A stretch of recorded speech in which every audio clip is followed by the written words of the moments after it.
है मसीह का प्यारा वचन, ये है वचन प्यारा। परमेश्वर के धन्य नाम की महिमा हो। प्रभात मनन के सत्र 2379 में आप सभी का बहुत ही विनम्रता के साथ स्वागत करता हूं।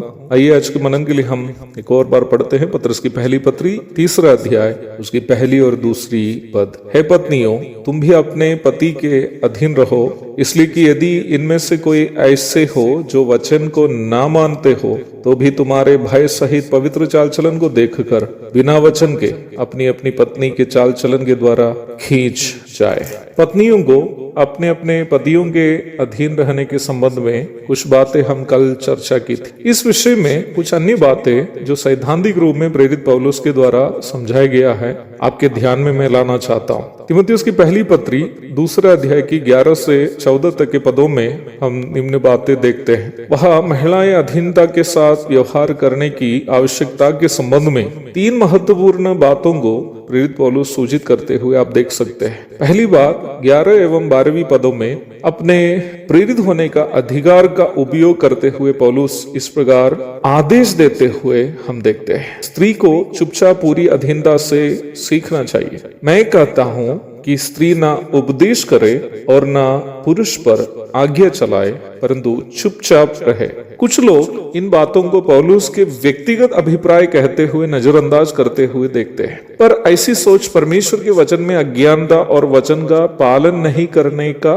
हठीली मानसिकता का परिणाम मात्र है। क्योंकि तीमुथियुस को भेजी गई पौलुस के इन दोनों पत्रियों को भी जोड़कर प्रेरित पत्रस ये बयान दिया है कि पवित्र शास्त्र की कोई भी भविष्यवाणी किसी के अपने ही विचारधारा के आधार पर पूर्ण नहीं होती, क्योंकि कोई भी भविष्यवाणी मनुष्य की इच्छा से कभी नहीं हुई, पर भक्तजन पवित्र आत्मा के द्वारा उभारे जाकर परमेश्वर की ओर से बोलते थे। दूसरा पत्रस पहला अध्याय 20 और 21। अर्थात पत्रस यहाँ समर्थन कर रहा है कि पौलुस के द्वारा लिखे गए पत्रियां भी वह पवित्र आत्मा से उभारे जाकर परमेश्वर की ओर से बोली गई बातें, ना कि पौलुस की अपनी मर्जी से लिखी गई बातें। पौलुस के द्वारा लिखी गई बातों पर आलोचना करने वालों पर भी प्रेरित पत्रस नकारात्मक टिप्पणी करते हुए आप दूसरा पत्रस 3 की 15 एवं 16वीं पदों में देख सकते हैं। और पहला पत्रस 3 की 1 में पत्रस के द्वारा जब समझाता है कि पत्नियां अपने पतियों के अधीन रहे, तो निम्न प्रस्ताव भी स्वाभाविक रूप में पौलुस के द्वारा इस विषय पर अलग अलग पत्रियों में बताई गई बातों का समर्थन ही है।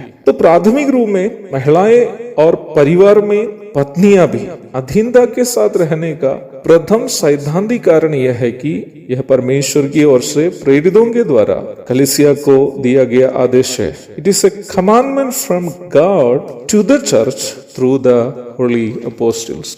इसका मतलब जो इस आदेश का उल्लंघन करते हैं वे प्रेरितों का नहीं, तो इसका प्रचार करने वाले मेरे समान प्रचारकों का आदेश को नहीं, बल्कि परमेश्वर का ही आदेश का उल्लंघन कर रहे हैं। दूसरी बात, दूसरा सैद्धांतिक कारण जो हम दूसरे तीमुथियुस के 2 अध्याय में जो देखते हैं वो 13वीं पद में देखते हैं। वह हम स्त्री की सृष्टि से जुटे एक कारण को देखते हैं, क्योंकि आदम पहले, उसके बाद हव्वा बनाई गई।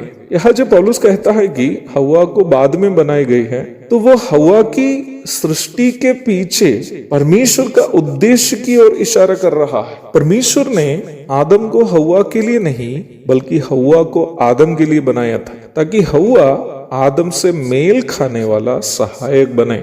उपयोग किया गया सहायक शब्द के लिए इब्रानी में एजर शब्द का उपयोग किया है, जिसका अर्थ सामर्थ देने वाला या सांत्वना देने वाला आदि है। वन हु स्ट्रेंथन्स और वन हु कंफर्ट्स। कहने का तात्पर्य यह भी है कि हव्वा आदम के लिए नौकरानी नहीं, पर आदम के कमजोरियों में उन्हें सामर्थ देने वाला और आदम के दुखों में उन्हें सांत्वना देने वाला है।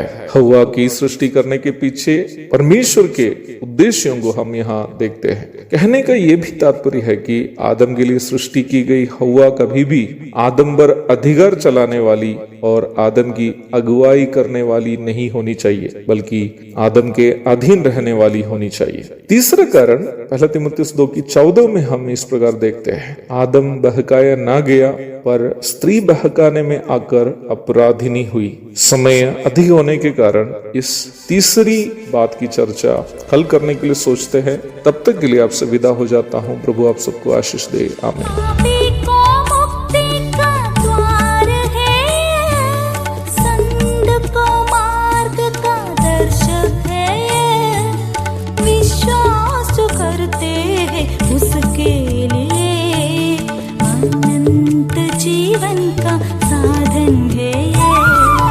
ये है वचन, प्यारा वचन, यीशु मसीह का प्यारा वचन। ये है वचन, प्यारा वचन, यीशु मसीह का